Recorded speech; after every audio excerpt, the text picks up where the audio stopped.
नमस्कार मंडळी, कशी आहात? स्वागत आहे तुमचं पुन्हा एकदा पीक पाणी या यूट्यूब चॅनलमध्ये। आज येईल आहे आपण जालना मंडीमध्ये। या ठिकाणी जालना मंडीला एकदम मंदी येईल आहे। पाहू शकता तुम्ही या ठिकाणी माल पडेल आहे।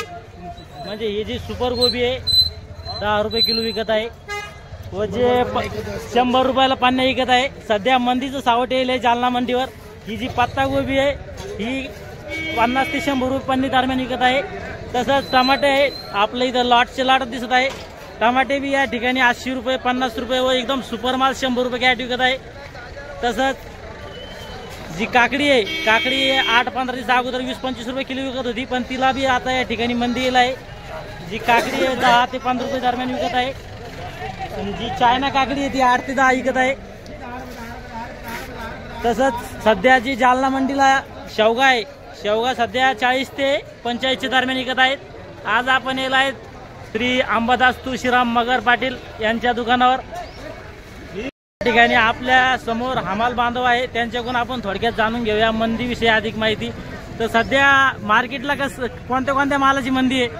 टमाट्याला लय मंदी आहे। पत्ता गोबी 100-50 रुपये कॅरेट विकायला लागली। हा सध्या लिंबूला भाव आहे फक्त। लिंबू काय करू राहिले? लिंबू शेवगा काय करू? शेवगा बर बर बर। आणि मिरची, हिरवी मिरची बर बर बर। हिरवी मिरची या ठिकाणी 30 रुपये पासून तर 40-45 शिकत आहे सुपर मिरची।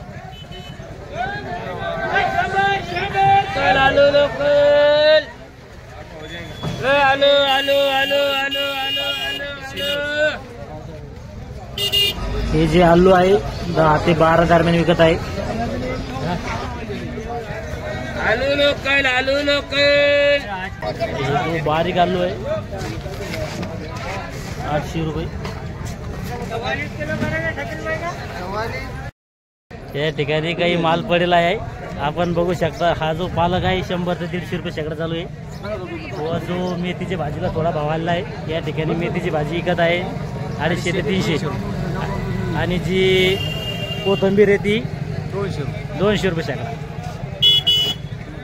आणि ही जी आपला शेपू दिसत आहे, या ठिकाणी शेपू विकत आहे 100 ते 150। आज आपण जाणून घेऊन राहिलो, सध्या जालना मंडी आहे, या ठिकाणी मंदीचं सावट येईल। कोणत्याच मालाला असं तेजी नाही, सध्या फक्त लिंबाला तेजी आहे। 100 ते 120 लिंब विकत आहे। लिंबाला भाव आहे।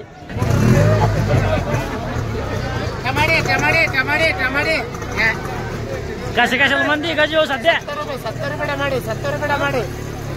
सध्या मार्केटमध्ये मंदीचं सावट येईल आहे जालना मंडीमध्ये। जिकडं तिकडं आपला माल या ठिकाणी पडेल दिसत आहे।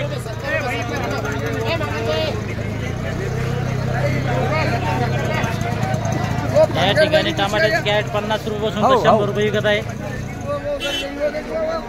या ठिकाणी आपण सुरुवातीला जाणून घेतले सगळ्या मालाला मंदी येईल आहे।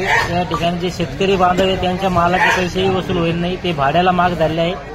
या व्हिडिओमध्ये आपण इथे थांबूया, पुन्हा भेटूया नवीन व्हिडिओमध्ये। धन्यवाद।